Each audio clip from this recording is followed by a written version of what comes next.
गांधीनगर नाम का एक छोटा सा गांव था। गांव में बड़ा सा बाजार लगता था और बाजार में अक्सर भीड़ लगा करती थी। गर्मियों के मौसम में ये सारी भीड़ बलदेव के पेप्सी की दुकान पर लगी रहती थी। अरे बलदेव काका, मुझे ऑरेंज वाली पेप्सी दे दो। मुझे येलो वाली। और मुझे लाल वाली। बच्चे हो या बड़े, सभी को बलदेव की पेप्सीज बहुत पसंद आती थी और बलदेव पूरी ईमानदारी से पेप्सी बनाया करता था। अच्छा फिल्टर पानी, साफ चीनी और साफ सुथरे तरीके से वो जूस बनाकर उन्हें प्लास्टिक की थैलियों में भरा करता था। बलदेव की 1 रुपए वाली पेप्सी बहुत बिका करती थी। कुछ ही देर में उसका सारा स्टॉक खत्म हो जाया करता था। अरे काका, पेप्सी है क्या?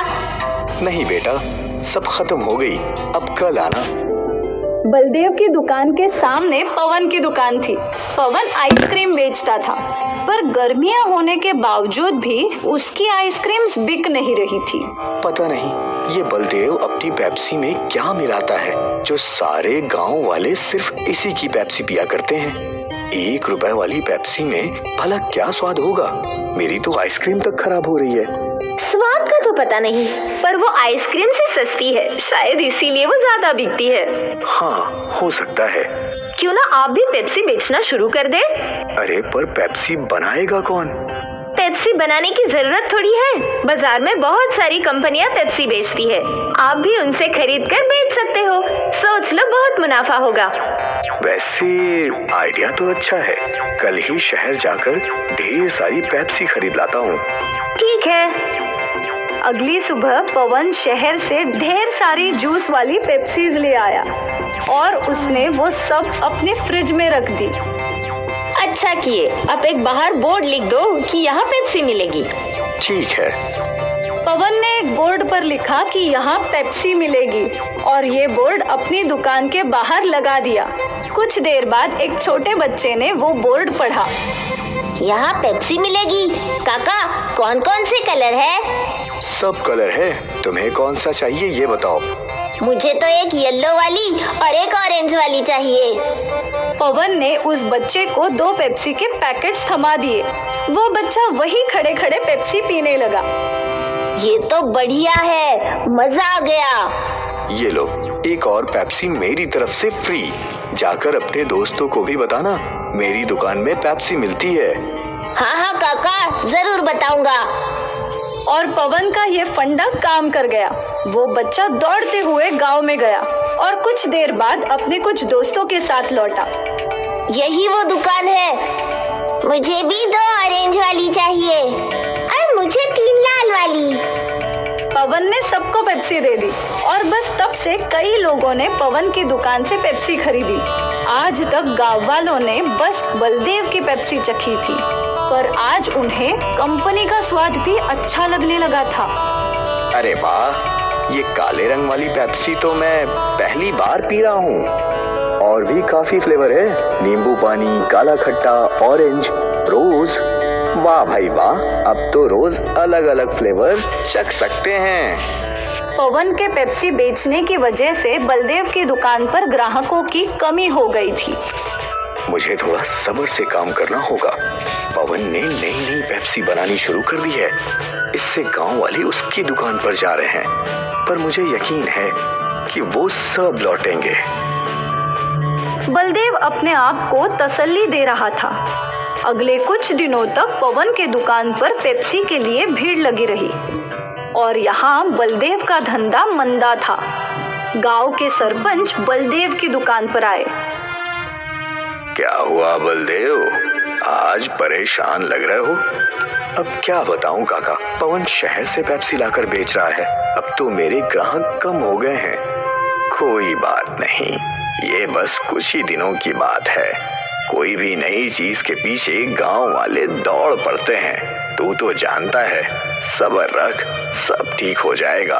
और मुझे यकीन है तेरी पेप्सी शहर की कंपनी वाली पेप्सी से अच्छी ही होगी। अब एक काम कर, मुझे 50 पेप्सी दे दे। आज शहर से मेरे पोता पोती आ रहे हैं। ठीक है सरपंच जी। बलदेव ने सरपंच जी को 50 पेप्सी दे दिए और वो खुशी खुशी वहां से चले गए। बलदेव अब भी दुखी था। सरपंच जी अपने घर पहुंचे और उन्होंने अपने पोते को एक पेप्सी दी। पापा, ये पेप्सी वगैरह अच्छी नहीं होती। इनमें इतनी मिलावट होती है जिससे बच्चे बीमार पड़ जाते हैं। बेटा, ये पेप्सी हमारा बलदेव खुद बनाता है, बिना मिलावट, साफ ढंग से। इसे तो हम कई सालों से पी रहे हैं, अब तक कोई बीमार नहीं हुआ। देखिए, सरपंच ने एक पेप्सी अपनी बेटी को दी और उसने वो चखी। वाह पापा, ये तो बहुत अच्छी है। सरपंच जी के घर आए हुए सारे मेहमानों ने वो पेप्सी पीना शुरू किया। कुछ ही देर में सारी पेप्सी खत्म हो गई। पापा, आपने ये कहाँ से ली? मैं थोड़ी और ले लेती हूँ। बाजार में तुझे बलदेव की दुकान दिखेगी जिसमें बड़ा फ्रिज होगा, उसी की दुकान से। मैं लेकर आती हूँ। नेहा बाजार पहुंची तो वो बलदेव और पवन की दुकान में उलझ गई। उसे समझ नहीं आ रहा था कि कौन सी दुकान है। शायद जिस दुकान पर भीड़ लगी है मुझे वहाँ जाना चाहिए। नेहा पवन की दुकान में गई। मुझे 20 पेप्सी देना। जैसे ही पवन ने फ्रिज से पेप्सी के पैकेट निकाले तो नेहा ने मना कर दिया। नहीं नहीं, ये नहीं चाहिए। अरे अभी तो आपने 20 पेप्सी मांगी।